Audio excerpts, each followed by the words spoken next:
বিসমিল্লাহির রহমানির রহিম।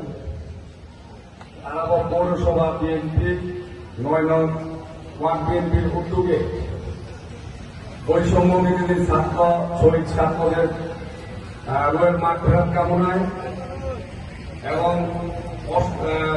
আহতদের সুস্থতা কামনায় এবং সাবেক 3 বারের প্রধানমন্ত্রী দেশনেত্রী বেগম খালেদা জিয়ার দ্রুত সুস্থতা কামনায় আজকের এই মিলাদ মাহফিল, দোয়া মাহফিল ও আলোচনা সভা সম্মানিত সভাপতি আমার শ্রদ্ধাভাজন বড় ভাই ৯ নং ওয়ার্ড বিএনপির সংগ্রামী সভাপতি রাজপথের সহযোদ্ধা জনাব আবুল কাশেম ভাই, মঞ্চে উপস্থিত আছেন আজকে প্রধান অতিথি তারা পৌরসভা বিএনপির সংগ্রামী সভাপতি আমার সহযোদ্ধা জনাব কাশিফ হক ওসমান ভাই, মঞ্চে উপস্থিত আছেন আজকের বিশেষ অতিথি তারা পৌর বিএনপির সংগ্রামী সাধারণ সম্পাদক প্রবীণ রাজনীতিবিদ জনাব হাফিজুর রহমান পিন্টু চাচা, মঞ্চে উপস্থিত আছেন তারা পৌর বিএনপির সিনিয়র যুগ্ম সাধারণ সম্পাদক আমার বন্ধুবর হাজী মফিজুর রহমান ভাই, মঞ্চে উপস্থিত আছেন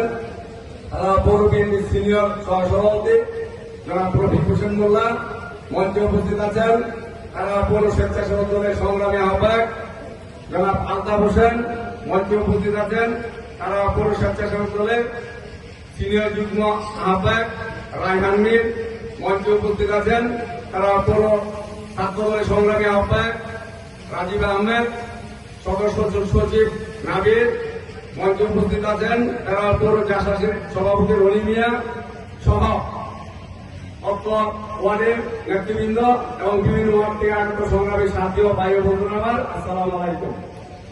প্রিয় ভাইয়েরা আমার, আপনারা সবাই জানেন এবং বিগত কয়েকদিনে ঘটনা প্রবাহ আপনারা নিশ্চয়ই দেখেছেন। আপনারা জানেন এই 16 বছরে একটি স্বৈর শাসকের পতন হয়েছে গত 15ই আগস্ট। আরেক স্বৈর শাসকের পতন হয়েছিল 1975 সালে 15ই আগস্ট। এই আগস্ট মাসে পিতা এবং কন্যা 2 স্বৈর শাসকের পতন হয়েছে, ঠিক কিনা? আপনারা দেখেছেন এই খুনি হাসিনার এক প্রেতাত্মা আজকে রূপগঞ্জে এসেছিল। সে এসেছিল রূপগঞ্জে ইস্ট ইন্ডিয়া কোম্পানির মতো। সে কে? Golam Dastagir Gazi. East India company যেমন ভারতবর্ষে এসেছিল, এসে নবাব সিরাজউদ্দৌলাকে ষড়যন্ত্র করে পতন ঘটিয়ে এই ভারতবর্ষ দখল করেছিল। আজকে এই গোলাম দস্তগীর গাজী রূপগঞ্জে এসে আজকে ব্যবসার উদ্দেশ্যে এসেছিল, এসে রূপগঞ্জের মসনদ দখল করেছে। সে কি রূপগঞ্জ থেকে রূপগঞ্জে মানুষকে সেবা দেওয়ার জন্য এসেছিল? সে এসেছিল রূপগঞ্জ থেকে লুটপাট করে নেওয়ার জন্য। সে তাই করেছে। সে রূপগঞ্জ থেকে হাজার হাজার কোটি টাকা লুটপাট করে নিয়ে গেছে। আজকে এই রূপগঞ্জ থেকে 2 বিঘা সম্পত্তি নিয়ে রূপগঞ্জের গাজী প্রথম এসেছিল। আজকে সে হাজার হাজার বিঘা সম্পত্তি মানুষের গ্রহণ করতে করছিল না, ঠিক না? আজকে এই রূপগঞ্জে গাজীর ছেলে আরেক কুসন্তান গোলাম দস্তগীর পাপ্পা, যাকে পাপ্পা বলে, এই পাপ্পা গাজী আজকে রূপগঞ্জের প্রতিটা ঘরে ঘরে আনাচে কানাচে আমাদের তরুণ সমাজের হাতে অস্ত্র ছড়িয়ে ছিটিয়ে দিয়েছে, ঠিক না? আজকে আমরা দেখেছি ঘরে ঘরে মাদকের ছায়া। এই গাজীর ছেলের সরাসরি তত্ত্বাবধানে এই রূপগঞ্জের মাদক ব্যবসার ফাইলাপ হয়েছে না ভাই?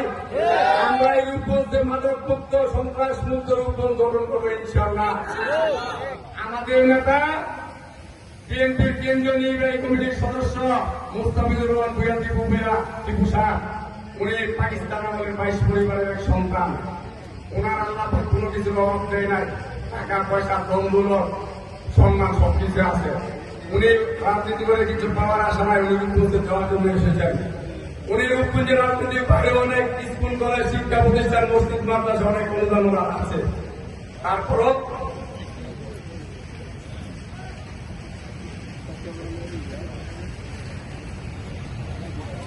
তারপর উনি আমাদের সাথে নিয়ে রাজনীতির মাধ্যমে আপনাদের সেবা করতে চান, রূপগঞ্জের উন্নয়ন করতে চান। আপনারা কি রূপগঞ্জের দীপু ভাইয়ের সাথে থাকবেন না ইনশাল্লাহ? আমাদের অনেক কাজ বাকি আছে। আমরা যারা বিএনপি করি, আমাদের আন্দোলন সংগ্রাম কিন্তু শেষ হয় নাই।